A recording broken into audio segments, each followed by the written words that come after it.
আলহামদুলিল্লাহ, এখানে শত শত পাখি, শত শত পাখিরা আল্লাহ তাআলার বরত্বের জিকির করতেছে, আল্লাহ তাআলার জিকির করতেছে। শত শত পাখি এখানে, হাজার বললেও ভুল হবে না।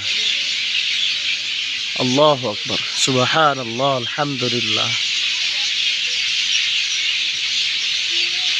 এত সুন্দর আওয়াজ, মাগরিবের আজানের মুহূর্তের সময়টা জিকির করতেছে। আর আমরা মানুষরা জিকির করতে এবং আল্লাহকে স্মরণ করতে কৃপণতা করি। আল্লাহ তাআলা আমাদেরকে আমল করার তৌফিক দান করুন, আমিন।